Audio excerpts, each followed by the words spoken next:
Hey, what's up? Ian here, and this is the CKLVX CK2V multi-driver IEM.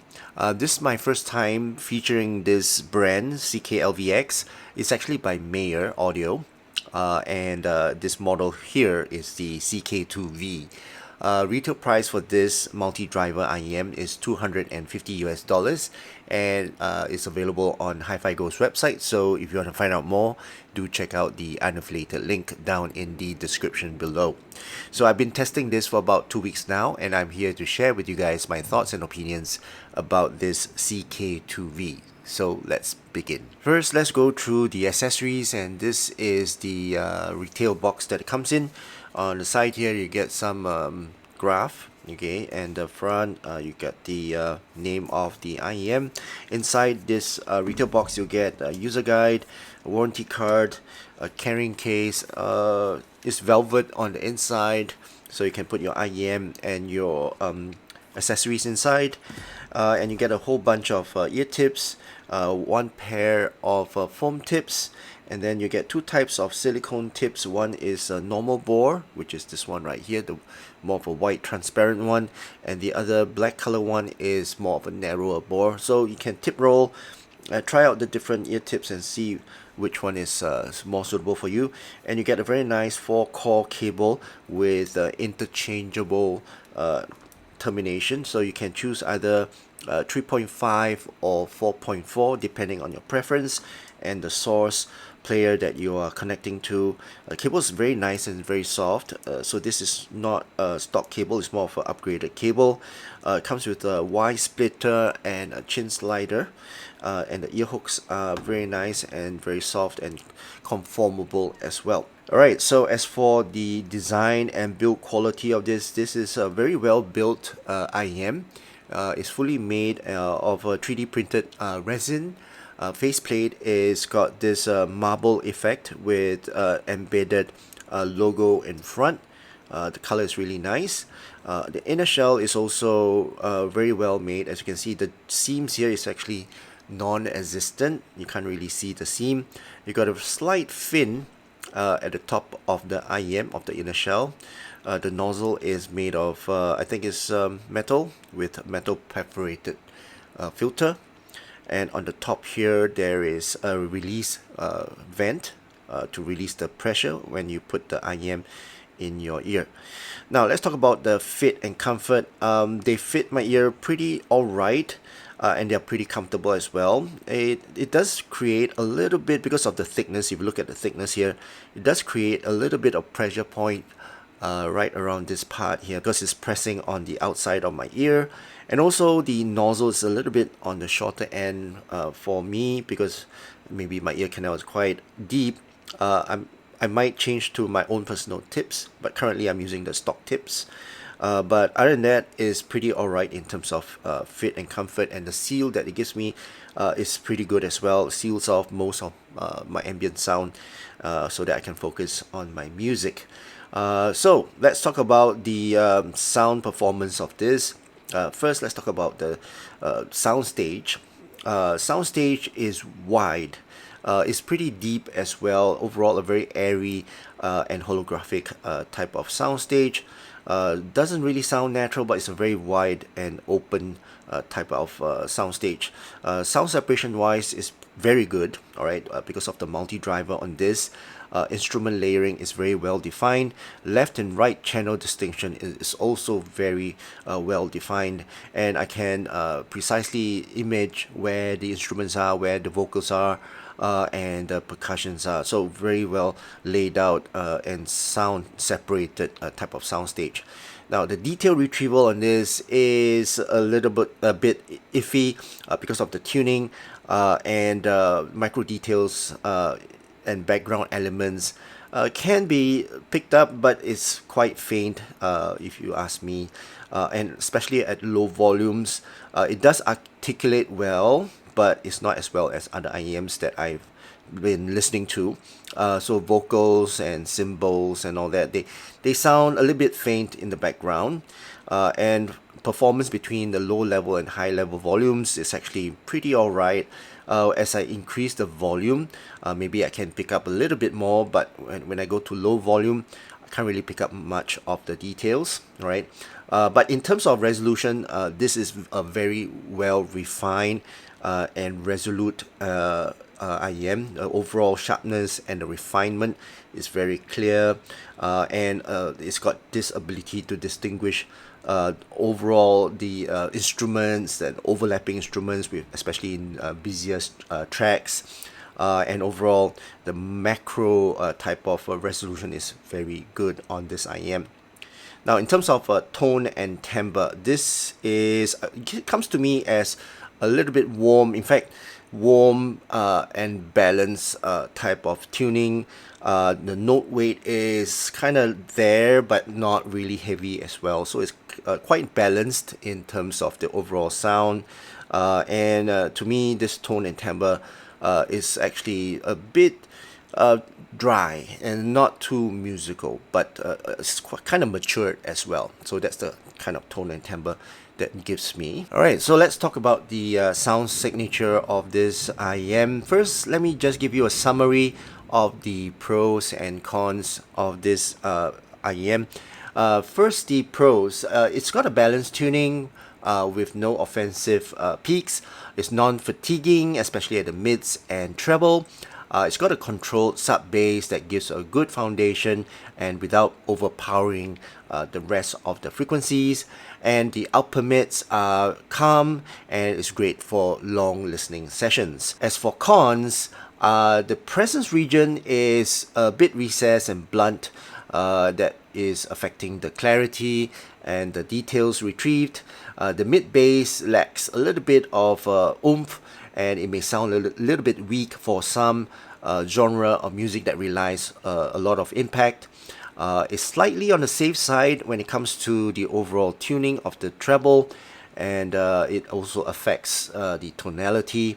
And the treble peaks at the tail end could lead to artificial sharpness or sibilance. All right, so let's go into the details of the individual frequencies. All right, so I'll post the graph somewhere up here, and so you guys can see the graph. So as for the sub bass, is slightly above the Harman target, but not significantly enough, but it's very extended, as you can see.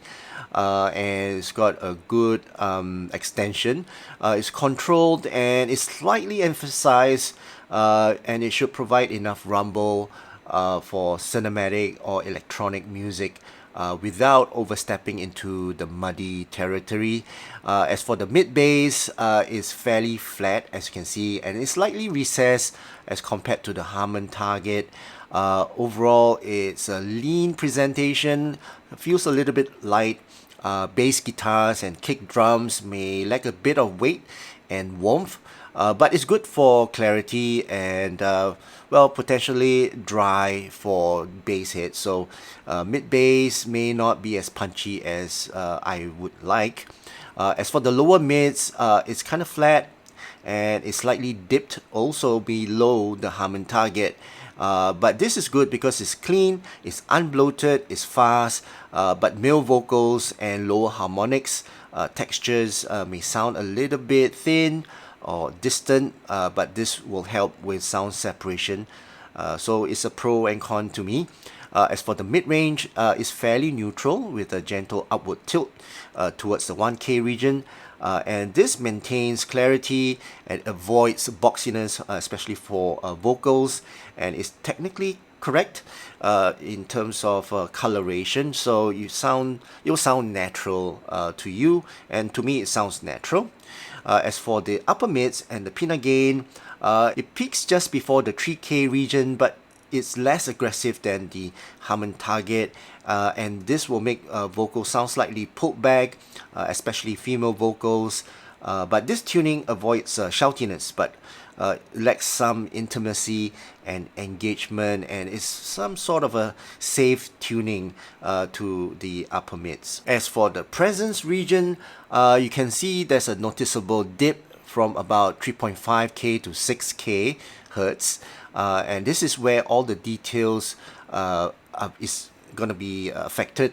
So transients from like vocals, snares, or plucked instruments that might sound smoothed over or sound a bit soft or distant. So this area here is a little bit dipped down, but it's actually a trade-off lah. Basically, this part here, it will sound very smooth, non-fatiguing, but its trade-off is that, you know, resolution and the overall engagement and energy is a little bit lacking, right? Now, as for the lower treble, which is the brilliance, here you see a strong peak at around 8K region with a quick dip before and after, and this will give you or me, I've already listened to it, like a perceived boost in the air or the crispness of the treble, but it may also introduce sibilance depending on the track and also your ear anatomy. And over here, cymbals may sound a little bit splashy or unnatural. This is what I heard. So I think for this part here, they might want to extend a little bit and also lower it a little bit so it may not extend that sibilance to the listener. Now, as for the upper treble, you can see that there's a gradual decline with minor peaks, and the extension is not completely rolled off, but it's not generous either. So for the air of this treble and the spatial cues, it's present, but it's not a standout feature. The overall energy of the treble, you can see there's peaks and valleys, and this will maybe affect, the treble and make it feel like it's a bit uneven. Alright, so that's the overall sound signature of this IEM. So let me compare this with a few IEMs that I have. Firstly, with the Moondrop Aria. So comparing this with the Moondrop Aria, the Aria offers a warmer and a more musical sound, while the C2V while the CK2V provides a cleaner and a more leaner sound. Though I would just want to say that the extension of the sub bass for the CK2V is much deeper as compared to the Moondrop Arias. And comparing to the Truth Ear X Critical Zero, the Zero caters to bass enthusiasts more with a more forward deep low end. With the adapter, impedance adapter, while the CK2V appeals to those more seeking of a more balanced and more of a mid focused sound signature. So to conclude, my final thoughts is that this CK2V is more ideal for listeners looking for a clean, natural sound with more focus on the mid-range clarity, and I would say it's more suitable for those who prefer a smooth, inoffensive sound signature, and for listeners who are sensitive to upper mids and also treble sharpness, and audiophiles who are looking for an IEM with good tonality control for a relaxed background listening rather than analytical or engaging use. It's suitable for most genre of music, but though I would maybe avoid classical and orchestras. So to conclude, I think the CK2V plays it safe. In some parts, it's a little bit too safe in some ways. While it avoids harshness, it also dulls the details and the presence. So it's the kind of tuning that won't offend you, but at the same time, it will also not excite you. So it's a very safe tuning, very smooth listening as well. And that's my overall thoughts and opinions about this CK2V. I hope you guys enjoyed watching this video. If you did, please give this video a thumbs up, and also please don't forget to subscribe to my channel. I hope you guys have a great day ahead, and I'll see you again in my next video. Cheers.